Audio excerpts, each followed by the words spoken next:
Siddiqui Saab, Subhashi, Meghnaji, my friends, the faculty, students, tomorrow's moving image makers. Namaste, Vanakkam, Nandri, Shukriya. Thank you.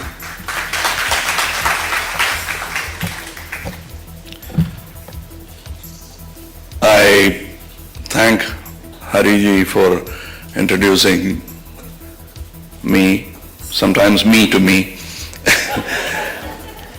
The only chagrin is he need not have mentioned about my birthday.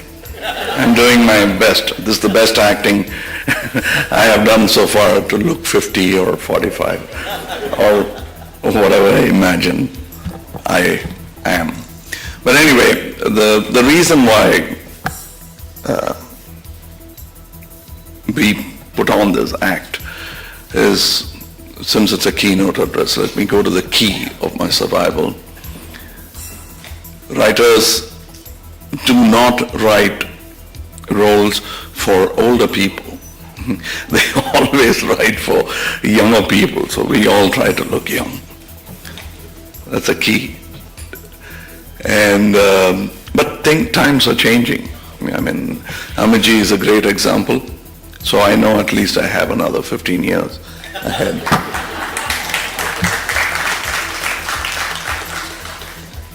And I'm very nervous. I'm very comfortable with question answers, where I'm asked questions and I get angry or happy and I answer. These keynote addresses, speaking from the podium, pontification, is something that I'm not good at.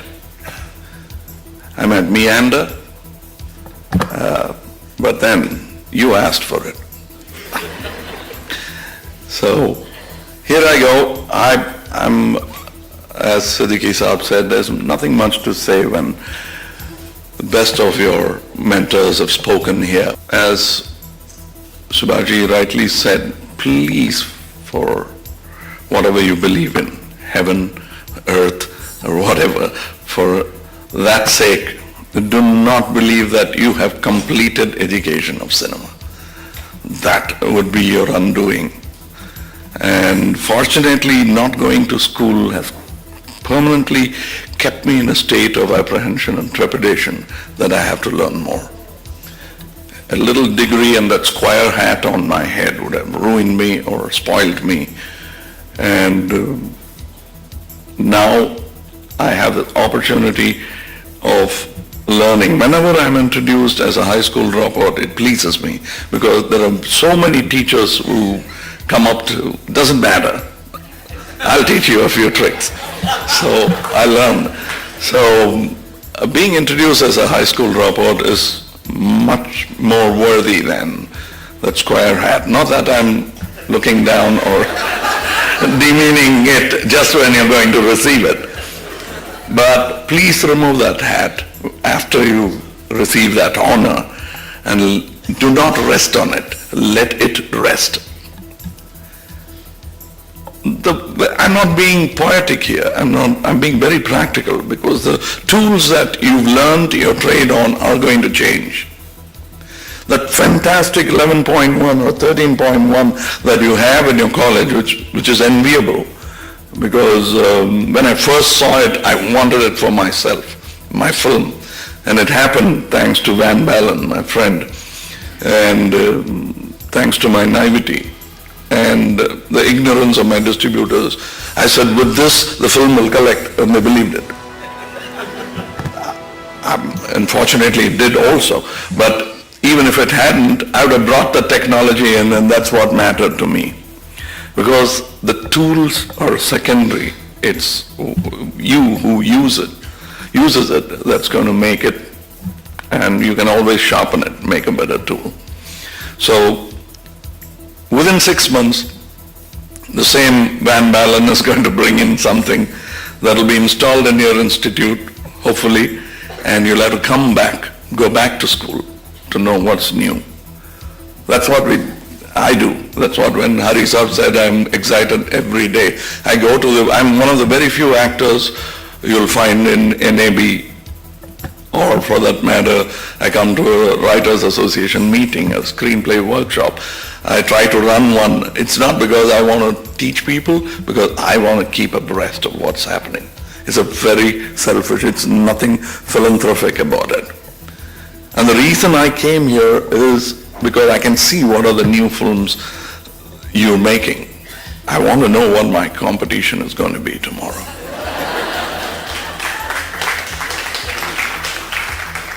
And believe me, I have an injured leg, so making it shake is not good.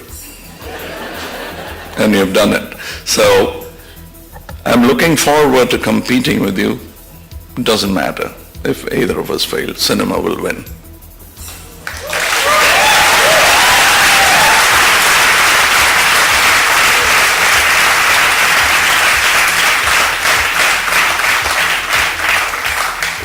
I remember when my late friend Balamendra, I'm very angry with him for making very less number of films. He's not here to defend himself, so I can really show my anger.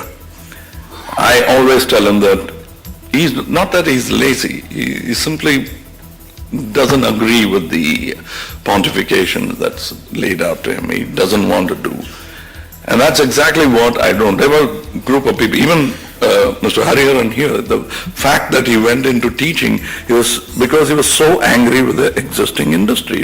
It didn't allow him to make films. Well, you should be thankful that he became angry and didn't succumb. And let me tell you a parallel of Subhashi and myself. I wanted to be only a director and never thought much about actors. I mean, I know Subhashi is one too, but still. I never thought much of actors. I thought they were tools to a purpose which is more superior. The making of a movie was more important. And I thought then, in my ignorance, that only the director was capable of that. Later, as you learn, I realized this is the most democratic art process.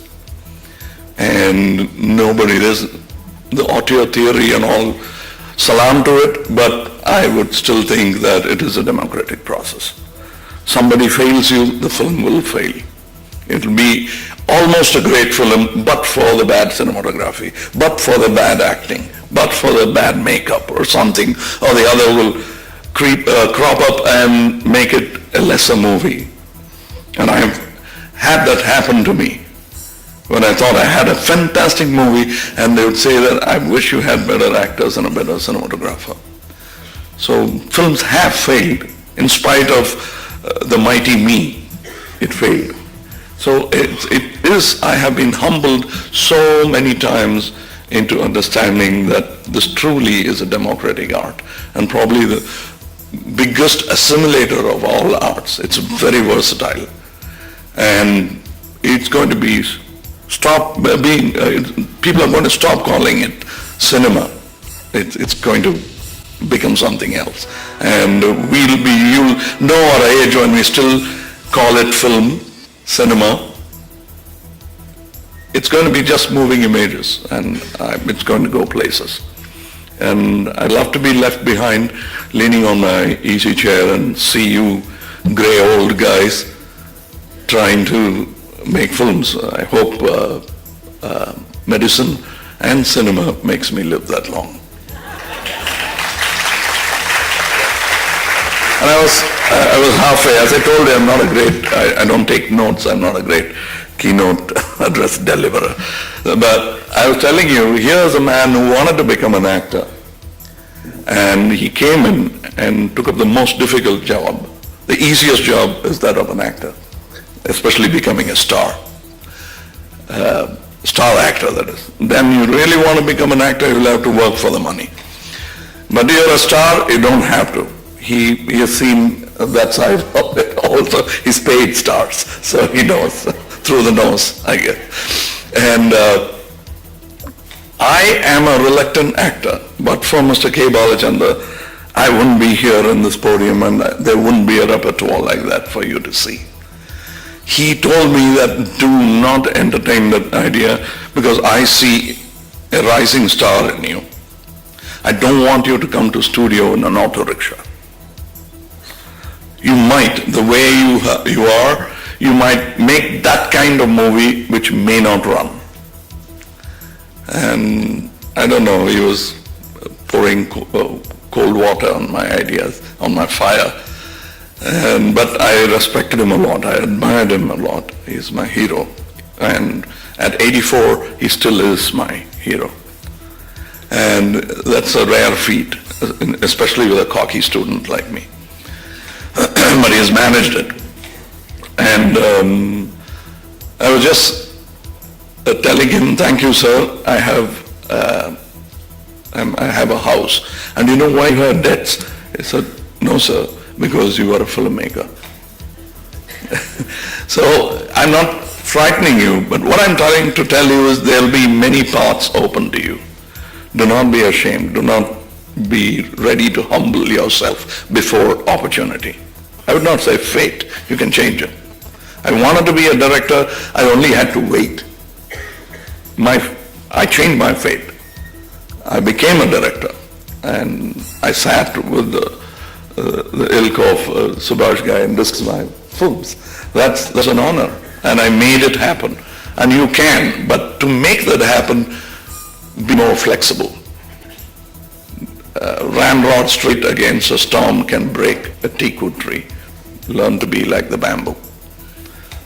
I've never advised because I've never taken advice. But looking at your faces and looking at what I can get out of tomorrow from you, I think I must give you this little opinion. I wouldn't call it advice. That bend with the opportunity, make it happen. Your duty is making cinema, making moving images. And as your logo says, your banker and your auditor will tell you otherwise, but they didn't make the money. They didn't make that movie that made a money that demands tax from you now. You made it. And money, like the camera, is a tool. You need it, but it is a tool. Don't work for the camera, let the camera work for you. Don't work for the money, let the money work for you.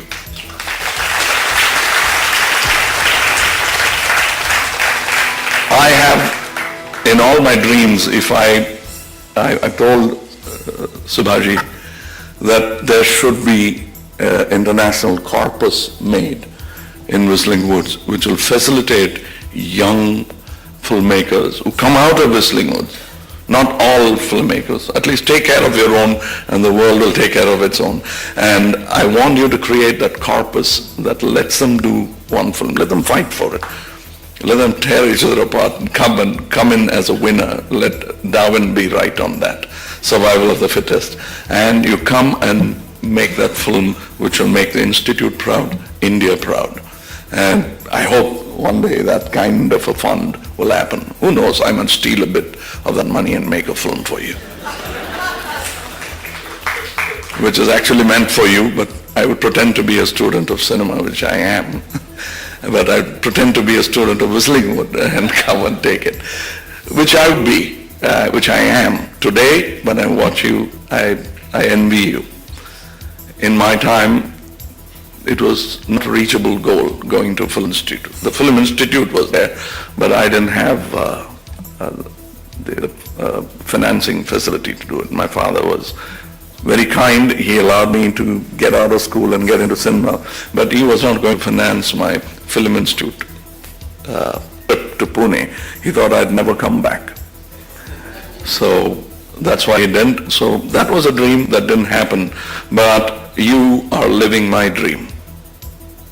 And there are many more who wish we had that kind of education. I did have fantastic education, I'm not complaining, but what took you 3 or 4 years took me about 25 to 30 years. It was slow, but it suited my speed of assimilation, so it helped. And here I am, a filmmaker rubbing shoulders with you. Hope to see you sometime in a film festival. either on stage, in the audience, anywhere. You're a special class. You're filmmakers. You are part of this fraternity, which makes you special. And I thank those parents in this day of monoculture where everyone wants an IT professional in their house. Whatever is in fashion, and they want an engineer, a doctor.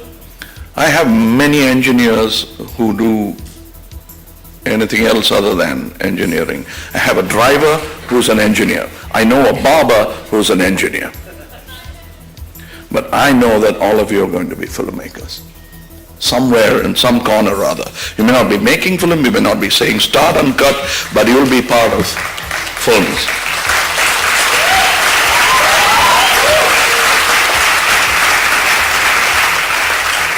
And I thank the parents for being a visionary. You're equally a visionary as Mr. Subhashji for making this happen for your child. And I salute you too. I had a father like that. I only wish he had sent me to Pune Film Institute, which he didn't. But that doesn't matter. I don't hold it against him. But I salute your parents, and the smile will only broaden, believe me. And there will be people who will fail. I know many actors better than me who didn't make it, but they never left the film industry. They were there. They didn't make as much money as I did, but they were there. This is an all-encompassing, versatile medium. It's only growing broader in its versatility. People are going to watch. Our platforms of film watching has already changed. You were watching on that screen, I was watching on this screen. And I'm going to soon watch movies on my wristwatch. I know, some cinematographer here was gritting his teeth, but it's going to happen too. But that's dissemination, that's reaching more people, more audience. I'm honored. I always wanted to be in a crowd like that. Whenever there is an opportunity to spend time with connoisseurs of cinema, makers of moving images of tomorrow, I want to spend time with them. I want to claim to people that I'm related to them by blood. Thank you.